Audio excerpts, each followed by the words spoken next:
Howdy folks, Matt and Rachel here with Gulf Coast Fit, and Rachel is about to run me through a mobility / flexibility warm-up routine that is inspired by her yoga knowledge, and I'm excited. Pay attention to her, not me.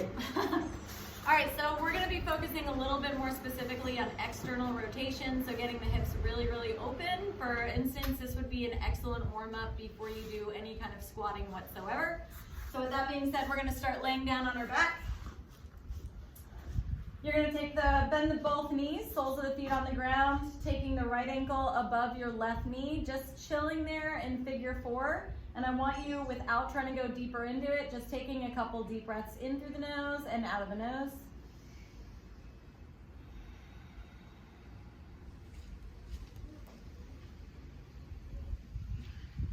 And then switch sides real quick. Not holding it here very long, as holding super long deep stretches right before you do any kind of active training is not super conducive or beneficial to that type of dynamic movement or any kind of heavy weightlifting. And then both soles of the feet on the ground, just starting to push through the heels without lifting the hips and just feeling the activation in the glutes there, and then relax. And then 2 more times just like that. So push into the heels without lifting the hips. Just notice what starts to turn on. Relax it. And then this time push through the heels, lift the hips all the way up into bridge pose. And now we're just going to move it. So on the inhale, you're lowering the hips down. And on the exhale, you're going to lift the hips up. And as you lift the hips up into your bridge pose, just making sure that you keep the tailbone pretty tucked so you stay in the glutes and kind of keep it out of the lower back. If you start to feel it too much in your hamstrings, the big thing that I just tell people to do is put your brain in your butt, because the more engaged you are and aware you are in your glutes, the less your hamstrings are going to cramp up. And then lower the hips all the way down, again coming into figure 4, so crossing the right ankle just above the left knee, taking the left hand to grab the sole of the right foot, right hand to left knee, and you're just going to kind of move the leg from side to side as if you were rocking a little babe. And then as you go through the range of motion, you'll stay in this external rotation, and then you'll just lengthen the leg anywhere in between that range of motion. So bringing the leg all the way over to the left, maybe, and then lengthening out the leg, holding external, bringing it all the way over to the right, lengthening the leg and external. And then just get a couple more. So wherever you feel maybe a little bit tighter in certain areas or certain ranges of motion, maybe stay there and just kind of go through it a couple times. And then you're going to take your right ankle back into the figure 4 just above your knee. Now keeping the hips down and trying to stay in this external rotation as best as you can with the right leg. You're going to float your ankle away from the knee, again, as much as you can without losing external rotation, and then lower it back down. So a couple more times, lifting and lowering. One more. Good. Keep the ankle above the knee.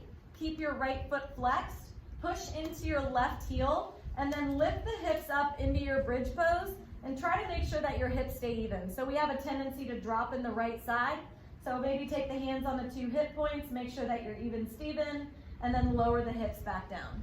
You're going to do that 2 more times. Push through the heel to lift and lower back down. One more.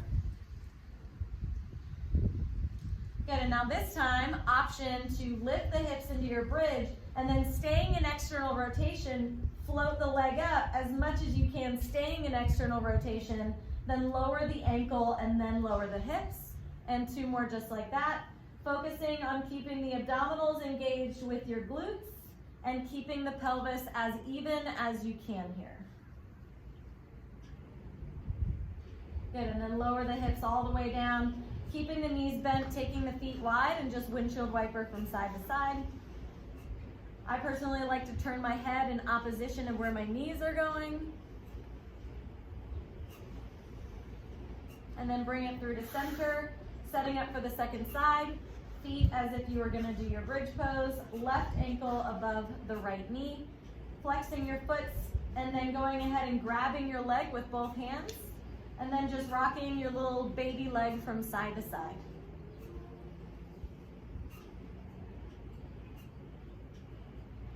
And then within this range of movement from side to side, staying in external rotation, lengthening the leg. And then going through different parts of the movement. Just seeing if there's any part that's a little bit stickier than another. Maybe even just getting 2 more repetitions in that stickier area. So I know when I'm more out to the left, it's pretty sticky there for my outer hip, so I'll go through that range of motion a couple more times. And then bring it back to center, hook the ankle above the knee, flex your left foot, and then we're gonna float external rotation away from the knee, and then lower back down. And a couple more just like that. So instead of thinking you're bringing the knee in towards the armpit, you're actually thinking about bringing the inside edge of your foot and your ankle towards the armpit. And then hook on, flex your foot, stay, lifting up into bridge pose, maybe taking both hands to the hips, making sure the hips stay even, and then tapping back down. And again, we're not necessarily just thinking about lifting the hips up, we're thinking about pushing the heel down in order to get the hips up. And then lift all the way up, hold, float the ankle, stay in external rotation, lower back down, and then the hips come down. 2 more like that. Lift, up, down, and lower. 1 more time. Lift, up, down, and lower. Good. Unhook the ankle, take the feet wide, windshield wiper from side to side. And then coming into a tabletop position, hands and knees. Stagger it out so Matt's pretty face is still in the picture here. Go ahead and tuck the toes. Kind of think about scooping the tailbone underneath you just a little bit, but when you do that, don't necessarily round the spine into cat pose. So you're just thinking about tucking tailbone, push through the toes, and then hover the knees just an inch away from the ground. Shoulders right over the wrists. You want to think about pushing with the toes as little as possible and pulling up with the lower abdominals as much as you can. And then keep the knees at the same level that they're at. Use your arms to push the hips back towards the heels and then lift up downward facing dog. And we'll do the same thing in reverse. You're going to lower your butt down towards the heels, knees hover. Keep the knees at the same height. Push your body weight forward, shoulders over wrists. We'll do that 2 more times.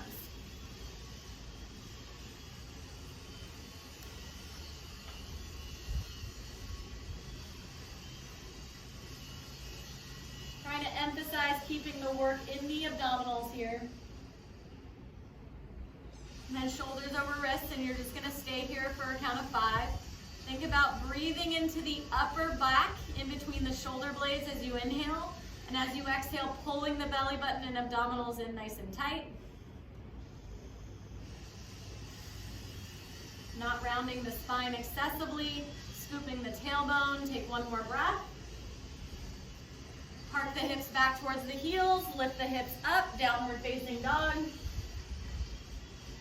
And then go ahead and step the left foot outside of the left hand. Good, keep the back knee lifted and just kind of shift your body weight front to back. And then maybe even side to side, maybe even circles here. Just kind of opening up through the front of the hip.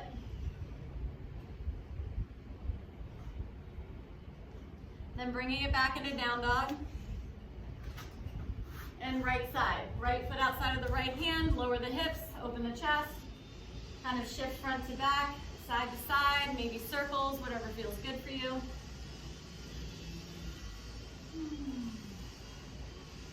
And back into downward, not back into downward facing dog. This time you're gonna step the right foot or left foot outside of the left hand, lower down into your squat.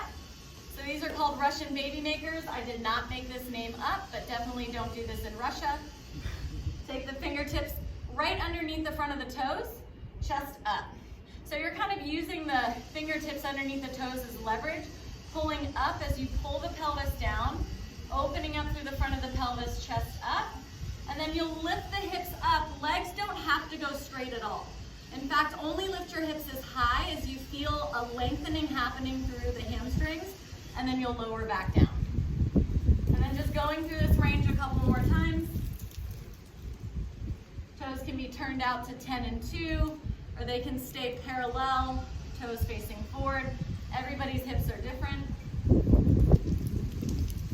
Good, lower the hips all the way down. We're gonna do what I like to call elevator squats. So take the hands wherever you want, maybe to heart right there. And then you're gonna stand all the way up.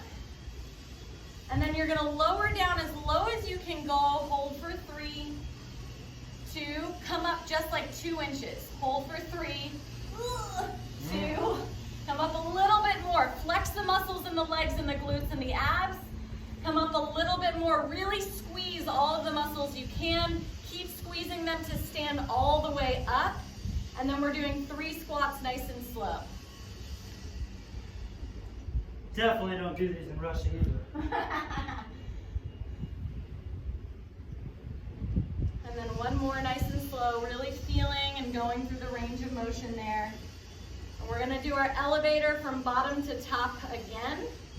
Come all the way down to your lowest point, hold, push to the heels, chest up, 3, 2, little higher, squeeze your glutes, 3, 2, little higher, start to squeeze all the muscles in the abs, glutes, front of the thighs, little bit higher, keep squeezing. Now keep squeezing, keep that contraction as you stand, and keep the contraction as you slowly lower back down. And we've got 3, nice and slow. Deep breaths in and out through the nose. Feeling what you're doing.